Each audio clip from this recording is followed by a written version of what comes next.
Hi എല്ലാവർക്കും നമസ്കാരം. Len four P S YouTube ചാനലിലേക്ക് എല്ലാവർക്കും സ്വാഗതം. നമ്മളിന്ന് പറയാൻ പോകുന്നത് കോട്ടയം അതുപോലെ കോഴിക്കോട് എന്നീ ജില്ലകൾക്ക് വേണ്ടിയിട്ട് നടത്തിയ LDCയുടെ 5ാം ഘട്ട പരീക്ഷ.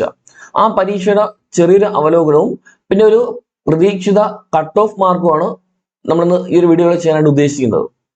അപ്പോൾ നമുക്കറിയാം പരീക്ഷ അത്യാവശ്യം എളുപ്പമായിരുന്നു. അതായത് ഇതുവരെ നടന്ന പരീക്ഷകളെ വെച്ച് നോക്കുകയാണെങ്കിൽ പരീക്ഷ എന്തായിരുന്നു അത്യാവശ്യം എളുപ്പമായിരുന്നു. അത് പറയേണ്ട കാര്യം തന്നെയാണ്. അതുകൊണ്ട് ഞാൻ ആദ്യം പറഞ്ഞേക്കാം, കട്ട് ഓഫ് ഉറപ്പായിട്ടും എന്ത് ചെയ്യും, കൂടുതലായിരിക്കും. ഓക്കെ, അതായത് തീരെ കുറവൊന്നും ഒരിക്കലും വരത്തില്ല. കട്ട് ഓഫ് എന്ത് ചെയ്യും, അത്യാവശ്യം കൂടുതൽ തന്നെ വരാനുള്ള സാധ്യതയുണ്ട്. കാരണം പരീക്ഷ എന്തായിരുന്നു, എളുപ്പമായിരുന്നു. കൂടാതെ ഇതിനു മുമ്പ് നടന്ന 4 ഘട്ട പരീക്ഷകൾ കൃത്യമായിട്ട് അനലൈസ് ചെയ്ത ഒരു ഉദ്യോഗാർത്ഥിക്ക് അല്ലെങ്കിൽ ഇതിനുവേണ്ടി തയ്യാറെടുത്ത ഉദ്യോഗാർത്ഥിക്ക് ഉറപ്പായിട്ടും എന്ത് ചെയ്യും, ഉറപ്പായിട്ടും നല്ല മാർക്ക് സ്കോർ ചെയ്യാൻ പറ്റിയിട്ടുണ്ടാവും. അതായത് നമ്മൾ LDC പഠിച്ചു, അതായത് കുറെ മാസങ്ങൾ കൊണ്ട് അല്ലെങ്കിൽ ദിവസങ്ങൾ കൊണ്ട് എന്ത് ചെയ്തു, നമ്മൾ പഠിച്ചു. അതിന് പുറമെ ഈ ഒരു 4 ഘട്ട പരീക്ഷകളുടെ ക്വസ്റ്റ്യൻ പേപ്പർ കൃത്യമായിട്ടൊരു അവലോകനം ചെയ്ത് ഏതൊക്കെ ഏരിയയിൽ നിന്നാണ് ചോദ്യങ്ങൾ വന്നതെന്ന് കൃത്യമായി മനസ്സിലാക്കി ആ ഏരിയകൾ കൂടുതലായിട്ട് പഠിച്ച ഉദ്യോഗാർത്ഥികൾക്ക് എന്ത് ചെയ്യും, കുറച്ചുകൂടെ ഒരു അഡ്വാൻറ്റേജ് എന്ത് ചെയ്യും, ഉറപ്പായിട്ടും ഈ ഒരു പരീക്ഷയിൽ കിട്ടിയിട്ടുണ്ടാവും. ഓക്കെ, അതായത് മുമ്പ് നടന്ന പരീക്ഷകളിൽ ചോദിച്ച ആ ഒരു ഏരിയയിൽ നിന്നുള്ള പല ചോദ്യങ്ങളും എന്ത് ചെയ്യുന്നുണ്ട് ഇപ്രാവശ്യം അല്ലെ ഈ ഒരു പരീക്ഷയ്ക്ക് എന്ത് ചെയ്യുന്നുണ്ട്, ചോദിച്ചിട്ടുണ്ട്. അതായത് ഹരിത വിപ്ലവവുമായി ബന്ധപ്പെട്ട ചോദ്യങ്ങൾ ഉണ്ടായിരുന്നു. ആദിത്യ എല്ലോണ്, അതായത് മുമ്പ് 1-2 പരീക്ഷകൾക്ക് ചോദിച്ചാണ്. LDCയിൽ തന്നെ 1-2 പരീക്ഷയ്ക്ക് ചോദിച്ചതാണ് അല്ലെ. കണ്ണൂര് പിന്നെന്താ കൊല്ലം ജില്ലയിൽ ഉണ്ടായിരുന്നു. പിന്നെ തിരുവനന്തപുരം പരീക്ഷയ്ക്കും ഉണ്ടായിരുന്നു തോന്നുന്നു. ഓക്കെ, അപ്പോ ആദ്യത്തെ എല്ലോണുമായി ബന്ധപ്പെട്ട ചോദ്യങ്ങൾ ഉണ്ടായിരുന്നു. ഹരിത വിപ്ലവം ഉണ്ടായിരുന്നു. പിന്നെയോ ആരോഗ്യ പദ്ധതികൾ. ഓക്കെ, ആരോഗ്യ പദ്ധതികൾ. പിന്നെന്താ നമ്മുടെ യൂണിയന്റെ ഏജൻസികൾ, നോബൈല് ഇല്ലേ, ചന്ദ്രയാൻ 3 ഉണ്ടായിരുന്നു. ഓക്കെ, അപ്പോൾ അങ്ങനെ പല ഏരിയാസും. പിന്നെ ഉപരാഷ്ട്രപതിയുമായി ബന്ധപ്പെട്ട ചോദ്യം ഉണ്ടായിരുന്നു. ഓക്കെ, അപ്പൊ അങ്ങനെ ഇതിനു മുമ്പ് നടന്ന പരീക്ഷകളൊക്കെ കൃത്യമായിട്ട് നോക്കിയ ഒരാൾക്ക് എന്ത് ചെയ്യും, ഉറപ്പായിട്ടും എന്ത് ചെയ്യും, നല്ലൊരു മാർക്ക് സ്കോർ ചെയ്യാൻ പറ്റുന്നുണ്ടാവും. ഓക്കെ, ആണല്ലോ ഇപ്പോഴത്തെ റവന്യൂ വകുപ്പ് മന്ത്രി ആര്, അതായത് അത്യാവശ്യം എന്തെങ്കിലും നോക്കിയ ഉദ്യോഗാർത്ഥികൾക്ക് എന്ത് ചെയ്യും, ഉറപ്പായിട്ടും എന്ത് ചെയ്യും, അത്യാവശ്യം മാർക്ക് സ്കോർ ചെയ്യാൻ പറ്റിയിട്ടുണ്ടാണ് ഉറപ്പായിട്ടും. ഓക്കെ, പിന്നെ എന്താ പറയാ, നെഗറ്റീവ് മാർക്ക് വന്ന ആൾക്കാർക്ക് എന്ത് ചെയ്യും, ചിലപ്പോ അത്യാവശ്യം മാർക്ക് കുറഞ്ഞ് എന്ത് ചെയ്യും, റാങ്ക് ലിസ്റ്റിന് പുറത്തേക്ക് പോകാനുള്ള സാധ്യത ഉണ്ട്. അത് കൃത്യമായിട്ട് ഇതിനു വേണ്ടി തയ്യാറെടുക്കാത്ത ഉദ്യോഗാർത്ഥികളുണ്ട്. കണ്ടല്ലോ, ഹരിത വിപ്ലവവുമായി ബന്ധപ്പെട്ട ഒരു ചോദ്യം. ഓക്കെ, ഹരിത വിപ്ലവം. പിന്നെ ആസൂത്രണ കമ്മീഷൻ നിലവിൽ വന്നത്, WTO, ലോക ബാങ്ക്, ഇതൊക്കെ എന്ത് ചെയ്യും, ഉറപ്പായിട്ടും എന്ത് ചെയ്യും, എല്ലാവരും സ്കോർ ചെയ്യുന്ന ചോദ്യങ്ങളാണ്. അപ്പൊ ഇവിടെയൊക്കെ നെഗറ്റീവ് വന്നു കഴിഞ്ഞാൽ എന്ത് ചെയ്യും, റാങ്ക് ലിസ്റ്റ് തന്നെ എന്ത് ചെയ്യില്ല, വരാനുള്ള സാധ്യതയില്ല. ഓക്കെ, പുത്തൻ സാമ്പത്തിക പരിഷ്കാരങ്ങൾ, സ്ഥിരം ഏരിയാസ് ആണ് അല്ലേ. ഇപ്പോഴത്തെ RBI ഗവർണർ, കേന്ദ്ര ബജറ്റ് അവതരിപ്പിച്ച ആര്. ഓക്കെ, അപ്പൊ ഇത്തരത്തിലുള്ള ചോദ്യങ്ങൾ, റിട്ടുമായി ബന്ധപ്പെട്ട ചോദ്യങ്ങൾ. ഓക്കെ, സ്ഥിരം ചോദ്യം വരുന്ന മേഖലകൾ തന്നെ മേഖലകളിൽ നിന്ന് അധികം ബുദ്ധിമുട്ടിക്കാതെ ഉള്ള ചോദ്യങ്ങളായിരുന്നു ചോദിച്ചത്. ഓക്കെ, നമ്മുടെ കമ്മീഷൻ ആയിരുന്നാലും നിർദ്ദേശകത്വം ഇതിനു മുമ്പുള്ള പരീക്ഷയൊക്കെ ഉണ്ടായിരുന്നു ഇല്ലേ. ഓക്കെ, അവര് ബന്ധപ്പെട്ട് 2 ചോദ്യങ്ങൾ കണ്ടല്ലോ, നിർദ്ദേശകത്വമായി ബന്ധപ്പെട്ട് 2 ചോദ്യങ്ങൾ എന്ത് ചെയ്തു, അവിടെ ചോദിച്ചു കണ്ടോ. പിന്നെ ഉപരാഷ്ട്രപതിയുമായി ബന്ധപ്പെട്ട ചോദ്യം. ഓക്കെ, അപ്പോ ഇങ്ങനെ പല ചോദ്യങ്ങളും പല ഏരിയകളും ഇതിനു മുമ്പ് നടന്ന പരീക്ഷകള് അല്ലെങ്കിൽ ആ ഒരു ഏരിയകള് അതുമായിട്ട് ബന്ധപ്പെട്ട് കുറെ ചോദ്യങ്ങൾ എന്ത് ചെയ്തു ഇപ്രാവശ്യം ചോദിച്ചു. ഓക്കെ, നമ്മൾ പഞ്ചായത്ത് രാജ് ആയിരുന്നാലും ആണല്ലോ, വനിതാ കമ്മീഷൻ, പിന്നെ അത്യാവശ്യം കോൺസ്റ്റിറ്റ്യൂഷനും കോൺസ്റ്റിറ്റ്യൂഷനും ഇമ്പോർട്ടന്റ് നിയമങ്ങൾ. ഓക്കെ, സുപ്രധാന നിയമങ്ങൾ. ആ ഒരു ഏരിയ എന്നൊക്കെ അത്യാവശ്യം നല്ല പ്രസ്താവന രീതിയിലുള്ള ചോദ്യങ്ങൾ ഉണ്ടായിരുന്നു. എന്നിരുന്നാലും പഠിച്ച ഉദ്യോഗാർത്ഥികൾക്ക് എന്ത് ചെയ്യും, ഉറപ്പായിട്ടും മാർക്ക് സ്കോർ ചെയ്യാൻ പറ്റിയിട്ടുണ്ടാവണം. ഓക്കെ, പിന്നെ ഗവൺമെന്റ് പദ്ധതികൾ. ഓക്കെ, ഗവൺമെന്റ് എന്താ പറയാ, നമ്മുടെ നവജാത ശിശുക്കളുടെ സമഗ്ര ആരോഗ്യ പരിശോധനയ്ക്ക്. ഓക്കെ, അപ്പോൾ ഇത്തരത്തിലുള്ള പദ്ധതികൾ വേറെ ഉണ്ടായിരുന്നു തോന്നുന്നു. വേറെ ഒരു പദ്ധതി ഉണ്ടായിരുന്നു. അപ്പൊ ഇത്തരത്തിലൊക്കെ കൊണ്ട് പദ്ധതികൾ, അങ്ങനെ പല ചോദ്യങ്ങളും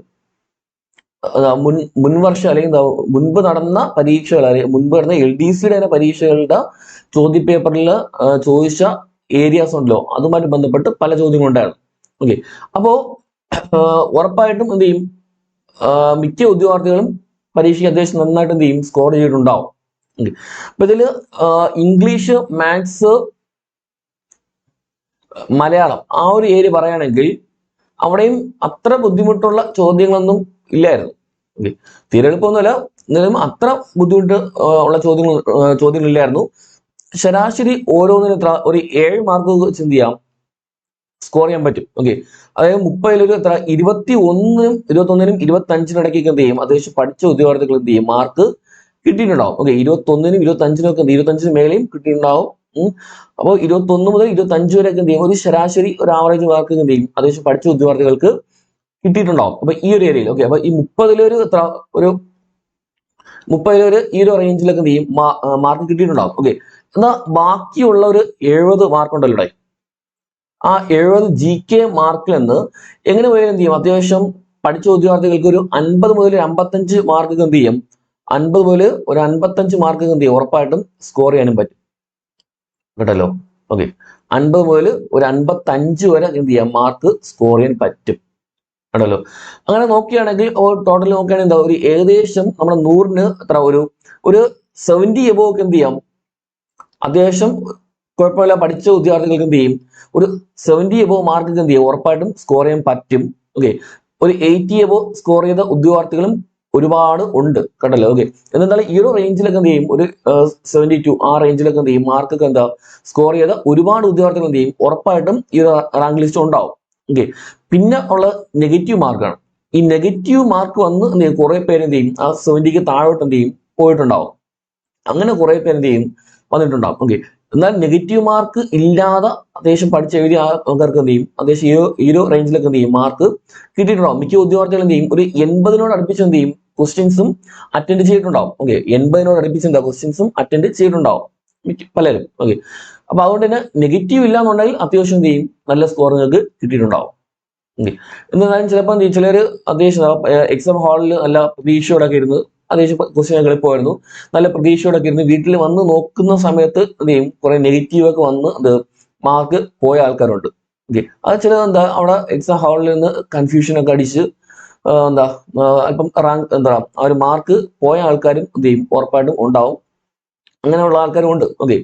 എന്നിരുന്നാലും പൊതുവെ പരീക്ഷ എളുപ്പമായിരുന്നു. അത് 70 ആ ഒരു റേഞ്ചിലൊക്കെ എന്ത് ചെയ്യും മാർക്ക് എന്ത് ചെയ്യും അത്യാവശ്യം സ്കോർ ചെയ്യാനൊക്കെ പറ്റിയിട്ടുണ്ടാവും. പിന്നെ കഴിഞ്ഞ പ്രാവശ്യത്തെ ആ ഒരു കട്ട് ഓഫ് മാർക്ക് എന്ന് പറയുന്നത് ഈ 2 ജില്ലകളും തമ്മിൽ വലിയ വ്യത്യാസമൊന്നും ഇല്ലായിരുന്നു കേട്ടല്ലോ. കട്ട് ഓഫില് കഴിഞ്ഞ പ്രാവശ്യം കോഴിക്കോട് ജില്ലയിൽ 54.33 കോഴിക്കോട് ജില്ലയിൽ 54.33 മാർക്കായിരുന്നു. അവിടെ റാങ്ക് ലിസ്റ്റിൽ 987 പേര് എന്ത് ചെയ്തു ഇവിടെ ഉൾപ്പെടുത്തി. നമുക്കറിയാം കോഴിക്കോട് എന്ന് പറയുമ്പോൾ അത്യാവശ്യം നിയമനം നടക്കുന്ന ഒരു ജില്ലയാണ് ആണല്ലോ. അതുകൊണ്ട് തന്നെ അത്യാവശ്യം മത്സരം എന്ത് ചെയ്യും ഉറപ്പായിട്ടും ഉണ്ടാവും കേട്ടല്ലോ. ഇപ്പൊ 54.33 ആയിരുന്നു കോഴിക്കോട് ജില്ലയിൽ കഴിഞ്ഞ പ്രാവശ്യത്തെ കട്ട് ഓഫ്. ആ കട്ട് ഓഫ് പ്രതീക്ഷിച്ച് ഇപ്പം ഇരിക്കണ്ട അതിന് പറയാം. ഒരിക്കലും എന്തില്ല ഈ 54 ഈ റേഞ്ചിൽ എന്തില്ല കട്ട് ഓഫ് ഒരിക്കലും എന്തില്ല നിൽക്കത്തില്ല. അതിന് മേലോട്ടേ പോകത്തുള്ളൂ കേട്ടല്ലോ.